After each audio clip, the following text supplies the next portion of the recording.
Ancient Greek mythology and beliefs drew heavily from Egyptian civilization. Even when discussing the tales of Atlantis, Plato makes it clear that they were passed down to him across several gentlemen, the first of whom heard it in Egypt.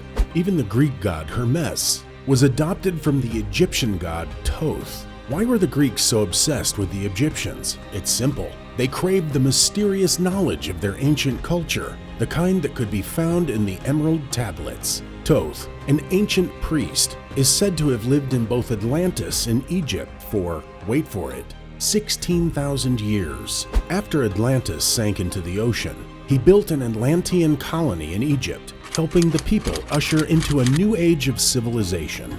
The Egyptians, baffled by his profound wisdom, quickly defied him, allowing him to establish multiple colonies. You might be asking, how did he live that long? For starters, he achieved immortality. To pass on his secrets, he created various mystery schools. The most popular one, known as the Royal School of the Master Craftsman, can be found at Karnak. In his later years, Thoth revealed himself through incarnations. His last incarnation, Hermes Trismegistus, is often considered a syncretic mixture of Egyptian and Greek mythology. This final form of Thoth gathered all his knowledge of alchemy, occult, mortality, spirituality, and cosmic creation in almost 40 books and tablets. These include, allegedly, the Book of Thoth, the Divine Pymander, and most importantly, the Emerald Tablets. According to the occultist tradition, these tablets were later found by Greek god Hermes. Hermes was the Olympian god of heralds, merchants, traders, orators, and thieves. Also, the son of Zeus and Maya. A 3rd century BCE letter by the priest Petasiris to King Nechapso, probably penned in the city of Alexandria, asserts that Hermes is the teacher of all secret wisdom. He was eventually associated with Thoth, the ancient god, ancient for the Greeks, who knew his way around alchemy and possessed all sorts of arcane abilities. An interesting thing to note here is that Thoth's chief temple is located in the city of Heliopolis, which sounds very similar to Hermes. Thoth has the most prolonged veneration period of any god in the ancient Egyptian pantheon. Historical records show that he was worshipped throughout the pre-dynastic period. Although his significance waned in later centuries, he was still honored when the Ptolemaic Greeks arrived in Egypt in the late 4th century BCE. In the temple at the Egyptian city of Esna, Thoth's epitaph reads, "Thoth the Great, the Great, the Great." Since Hermes was very closely linked with Thoth, so was the idea of Thoth's greatness thrice. By the 2nd century BCE, at the latest, we find the use of the word Hermes Trismegistus, which translates to thrice greatest Hermes. The Romans adopted a lot of Hermes's attributes and fashioned their god Mercury. The Roman pantheon revered him so much that they later mixed Hermes with the Egyptian god Anubis, forming Hermanubis. In the 1st century, Hermes had a resurgence, and several historical texts were attributed to him, including Hermetica, which forms the basis of many foundational beliefs of Hermeticism. But what enigmas and secrets reside within these mysterious texts? Most Hermetic knowledge is believed to have come down to us directly from Thoth, or his last incarnation, Hermes Trismegistus, and he realized the power of this knowledge more than anyone. According to the Hermetic tradition, he hid these secrets in the halls of Amenti. There is reason to attribute the construction of several pyramids, including the one at Giza, to him. And so, many people have associated Amenti Hall with a hidden chamber at Giza. Some think that it lies somewhere under the massive Sphinx. Others propose that it's a mystical realm, or the gateway to a different dimension. The Egyptians had very definite views about timelessness. They believed in reincarnation.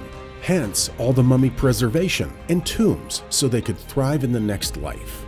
Later authors have claimed that the halls of Amenti may provide a gateway from our three-dimensional world to the Omega Point, or God consciousness. Here are some words from Thoth on the subject. He who by progress has grown from the darkness, lifted himself from night into light. Free is he made of the halls of Amenti, free of the flower of light and of life. When the priests from Thoth's mystery schools started disseminating in the tumultuous late Bronze Age, they took 42 tablets to different corners of the world.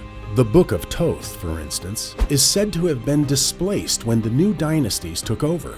Some legends maintain that they intend to hide and fragment this sacred knowledge, since it should not fall into the hands of a single civilization, while others believe they wanted to rule the colonies they'd discover on their way with the tablet's arcane knowledge. The priests continued their journeys to all corners of the planet, including but not limited to South America. When the Spanish conquered the Mayans, they discovered one of the tablets under the altar of the sun god's temple. The tablet, crowded in a lush green light, was thought indestructible, written in an ancient Atlantean language different from any language we know. Since it was made from a unique alchemical substance, it communicates not through mere words, but through telepathic ideas. There are various other legends associated with the discovery of the Emerald Tablet. Some believe it was discovered under the Hermes statue in the ancient Hittite city of Tiana, along with the body of Hermes Trismegistus clutching a green stone.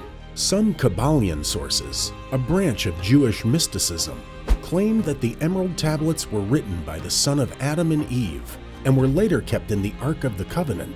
Authors like Zechariah Sitchin had purported that these ideas and mystery schools arrived in Atlantean and Egyptian civilizations from Mesopotamia, Sumerians to be exact. The most significant appearance of the Emerald Tablets occurred during the 9th and 10th centuries in the Arab world. The early and high Middle Ages were a time of extreme interest in the arts of alchemy.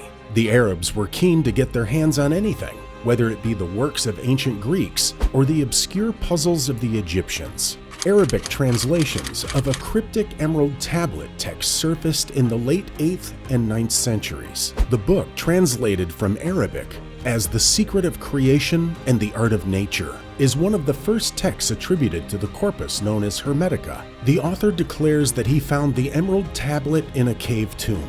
However, the original tablet he claimed to have found was never, well, found. The book was initially thought to have been translated from studies of Apollonius of Tyana. Remember the legend associated with Hermes's body? But it was later felt that it was based on much earlier Greek and Syriac sources. Some have even said that the original text of the Emerald Tablet was stored in the Library of Alexandria and was later lost to the burning.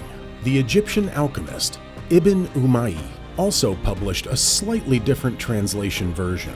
A famous source of Hermetic thought comes from one of history's greatest alchemists, Jabir ibn Hayyan. Jabir published a massive translation of Aristotle's works, Sir al-Asrar, or The Secret of Secrets. The Aristotelian connection is disputed. There is a section in the book called Second Book of the Elements of the Foundation, in which he mentions a slightly different version of the Emerald text. Once Hugo van Santalla published his Latin translation of these Arabic versions, the mystique of the Emerald Tablets quickly engulfed the Mediterranean, and they became sought-after commodities. Medieval scientists, astronomers, alchemists, and philosophers were infatuated with it. The most widely distributed Latin translation in Europe was called Vulgate, a collection of commentaries about the tablets. Here are a few lines from this version. And as all things were contemplation of one, so all things arose from this one thing by a single act of adaptation. The father thereof is the sun, the mother of the moon.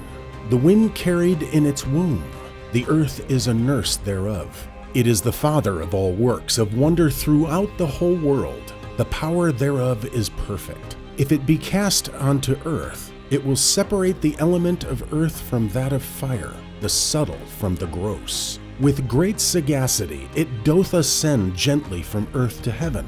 Again, it doth descend to earth, and uniteth itself the force from things superior and things inferior. Thus thou wilt possess the glory of the brightness of the whole world, and all obscurity will fly far from thee. And this fascination continued for a long time. It was a major source of inspiration for Isaac Newton, who even wrote a translation for good measure. This should not come as a surprise. The knowledge detailed in the tablet continues to fascinate and perplex us. Here's an excerpt from the Emerald Tablet. "Built I the Great Pyramid, patterned after the pyramid of earth force, burning eternally so that it too might remain through the ages. In it, my knowledge of magic science, so that it might be here when again I return from Amenti. Aye, while I sleep in the halls of Amenti, my soul roaming free will incarnate, dwell among men, in this form or another." It should be pointed out that translating or interpreting the Emerald Tablet is a question of taste.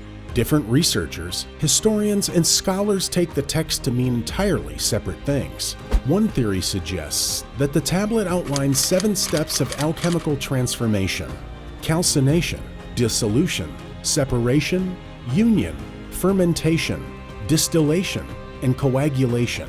Then there's the Kabbalion, which draws on Hermetic texts to provide 7 Hermetic principles. The principle of mentalism. Everything in the universe is formed by the mind and its thoughts. The principle of correspondence. The conscious and subconscious are manifested when external circumstances are right. The principle of vibration. Everything is in a state of constant flux, or, as Heraclitus put it in his philosophy, the only constant is change. The principle of polarity. This is the idea of duality. All opposites are the same in nature, but different in degree. The principle of gender. Gender is not exempt from duality, since there are 2 poles for everything. Masculine and feminine sides are always manifested. The principle of rhythm. This relates to the principle of vibration, claiming that the tide of change of ebbs and flows. The pendulum compensates for any significant changes, which leads us to the following principle. The principle of cause and effect. Effects and causes are irretrievably interconnected. In its various editions and renditions, the tablet became a mainstay in Renaissance, and even the modern Western occultist tradition. Even the idea of a philosopher's stone, so common in the zeitgeist, comes from the tablet. It has remained probably the most prominent influence in alchemical practice in history. In the mid-20th century, Francis A. Yates, a Renaissance historian and a proponent of esoteric beliefs, purported the idea that Renaissance Hermeticism was crucial in the development of modern science. This hypothesis has since been rejected, but to claim that esoteric thought and the Emerald Tablets did nothing to further scientific study would be preposterous. Even today, the ideas of Thoth, Hermes Trismegistus, and the Emerald Tablets continued to confound us, itching us all in the right places. What happens if we discover one of those tablets in their original form? Would it be open to the public?